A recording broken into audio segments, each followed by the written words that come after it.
I'm going to be talking about what is largely being seen as a speculation. I'm Pallavi Ghosh, and my one take asked this question this week is that facing a perception battle over COVID mismanagement, is the Prime Minister likely to go in for a cabinet reshuffle?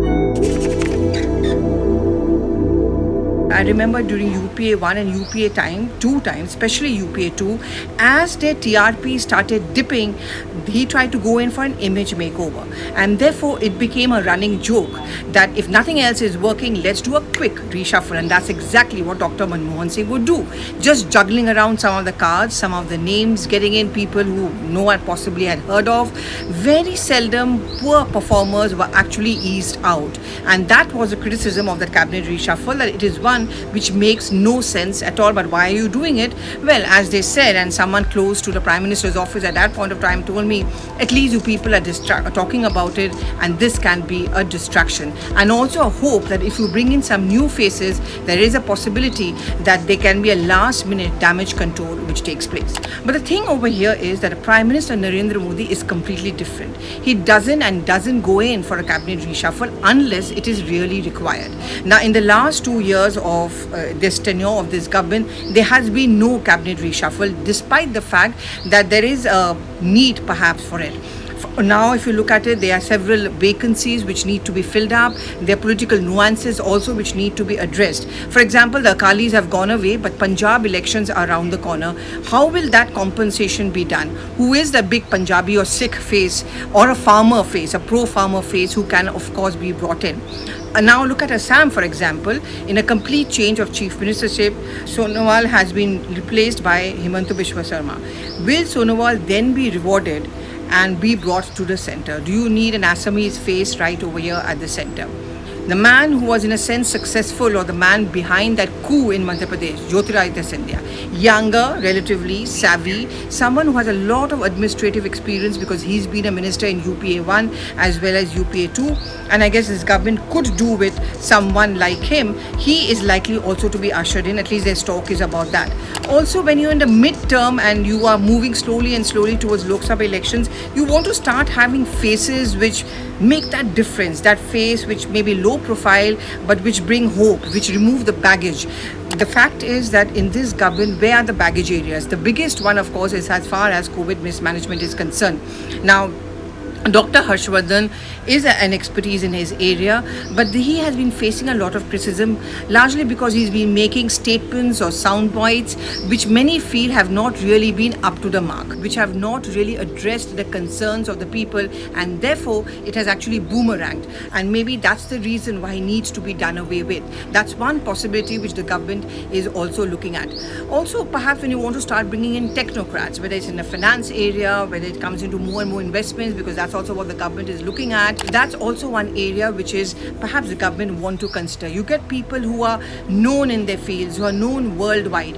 You know, if there's one thing which the international press is also beginning to question is the governance. The question is that, you know, the image of the Prime Minister as being a doer, that many feel has taken a hit because of COVID mismanagement. Though now the Prime Minister in his address did speak about it, he reached out, he revisited the vaccine strategy, he seems to be again taking charge of the entire situation.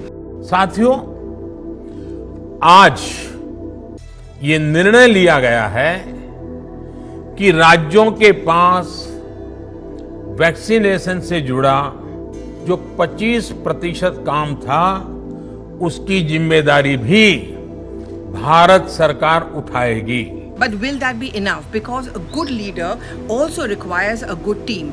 And that has often been a criticism of this government, is that it's all very well to say that the Prime Minister has very good intentions, he's a hard worker, he's a good leader. But what about his team? Not everyone is up to the mark. And therefore, this puts pressure on the Prime Minister. So he has to double up, of course, as the head of this government. He also has to double up as the face of his party. So whenever elections are taking place, and there are important ones coming up, for example, in Uttar Pradesh that they are coming up. Now, over there he'll be expected to play a very, very key role because first of all he comes from that state, and UP is, you know, the key for the electoral success of any political party, and it's at that juncture when it leads very close to a Lok Sabha elections. And therefore he will have to have a strong backup team. Now, you notice, for example, in Bengal, you had an Amit Shah there with him, you had a JP Nadda, but many felt that this was not enough. Who was the one who was managing the government? Those are the questions which are going to be raised up. I've been asking this question on my social media timeline, is that our cabinet reshuffles a recourse by governments because they want to have a diversion, because they want to go in for an image makeover, and does it work? Well, yes and no. It didn't in the case of Dr. Manmohan Singh. In the last 2-3 reshuffles that he did, many of the faces who were non-performers were certainly dropped, but the ones who brought in were not the ones who were able to resurrect the image, because by that time it had dipped so low that nothing would have mattered. What had really hurt UPA 2 was the fact that Dr. Manmohan Singh's image as a good administrator or a good governor had also gone in for a toss. So no matter how great your team is, if the leader is now being questioned, then a cabinet reshuffle does not work. This is what can bolster the chance of the Prime Minister and his argument that there is no need for a cabinet reshuffle. He's also the kind of leader many feel, when pushed to the wall, can actually deliver. Now, what happens is that now suddenly he seems to be back, and that's the reason why he did that address to the nation. There's a possibility of more address to the nations as well. And therefore, there is a possibility that he may not even think that a cabinet reshuffle is required, or even if there's a reshuffle which takes place, it's not necessarily because he wants to go in for an image makeover, but rather because he wants to crack the whip on his team to give them that lesson that, listen, you have to deliver. You cannot fall back only on me. You are also the ones who have to perform, who have to be up to the mark, which is why it's going to be interesting to watch this space. Do give in your feedback and tell us whether there's going to be a cabinet reshuffle, and if yes, what's the reason behind it? Was it required? Was it just a diversion? Or was it just the Prime Minister's attempt to get a good team? Do keep watching. Thank you very much.